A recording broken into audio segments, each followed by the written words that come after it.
Un casque qui permet de lutter contre la dépression, les TOC, les addictions à la drogue et à la nicotine. Cette invention israélienne appelée Deep TMS dans le jargon médical est déjà utilisée avec succès dans plus de 25 pays, dont le monde, dont la France. Pour en parler, j'ai le plaisir d'accueillir le professeur Bruno Millet. Bonjour.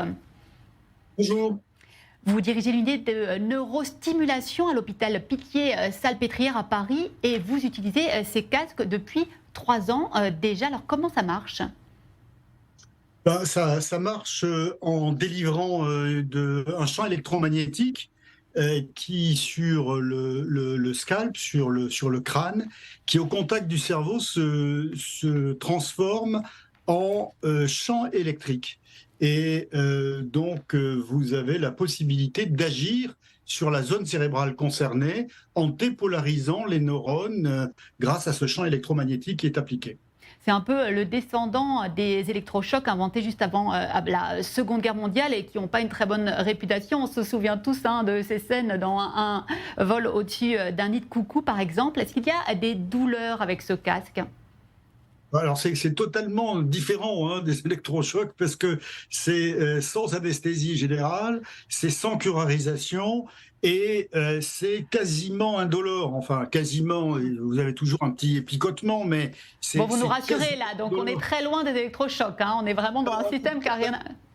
Non, non, vous pouvez pas. Ce qui caractérise l'utilisation de la stimulation magnétique transcrânienne, c'est son côté justement très bien toléré, alors que l'électrochoc entraîne des troubles de la mémoire très importants, une anesthésie générale à chaque séance. C'est pas du tout le cas avec la RTMS. Vous arrivez, vous vous mettez dans un fauteuil, vous vous relâchez et on va débuter un traitement très doux, beaucoup plus progressif et qui va permettre l'amélioration du patient. Et justement, pour quels résultats? Qu'est-ce que vous avez constaté, vous, avec vos patients? Les résultats sont bons.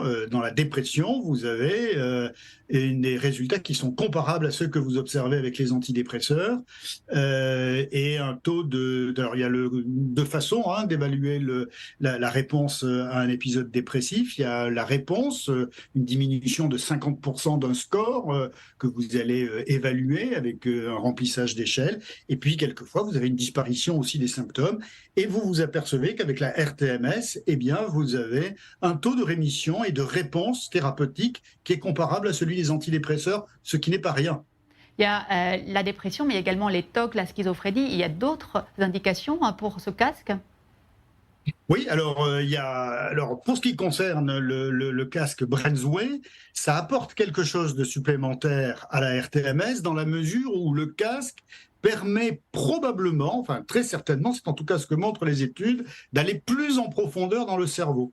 Et donc c'est une innovation supplémentaire, si j'ose dire, ce casque Brainsway, parce qu'il permet d'aller stimuler des structures que la simple RTMS ne peut pas stimuler. Et ça, c'est le grand avantage de cette technique Brainsway. Justement, pourquoi la haute autorité de la santé, elle, ne reconnaît pas encore les bienfaits de ce qu'on appelle le Deep TMS, de ce casque? Alors attendez, d'abord, elle a du mal à reconnaître la RTMS dans la dépression. Elle est quasiment convaincue, mais pas tout à fait. Elle considère que les chiffres ne sont pas encore suffisamment significatifs.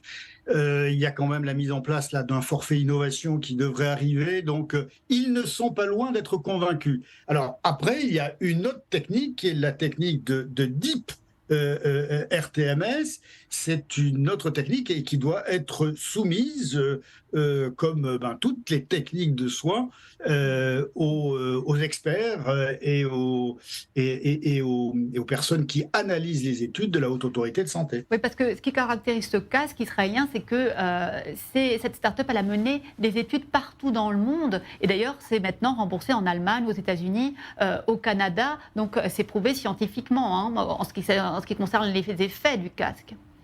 Oui, oui, alors il y a plusieurs cibles, hein. Il y a plusieurs cibles cérébrales. Il y a la cible de la dépression, il y a la cible du trouble obsessionnel compulsif, il y a la cible de l'hallucination. Il y a aussi d'autres cibles qui sont très intéressantes, notamment dans les addictions. Là, ce qui est remarquable chez Brainsway, c'est qu'à chaque fois, ils ont pu, sur la base des études, montrer certaines zones qui sont plus particulièrement impliquées dans telle ou telle pathologie et construire un casque en fonction de cette application. Et ça, on doit reconnaître que il n'y a que Brainsway qui a su le faire. Oui, ça c'est une véritable avancée pour tous ces patients. Merci, professeur Millet, d'avoir été avec nous. Je rappelle que vous dirigez l'unité de neurostimulation à l'hôpital Pitié-Salpêtrière à Paris. Merci.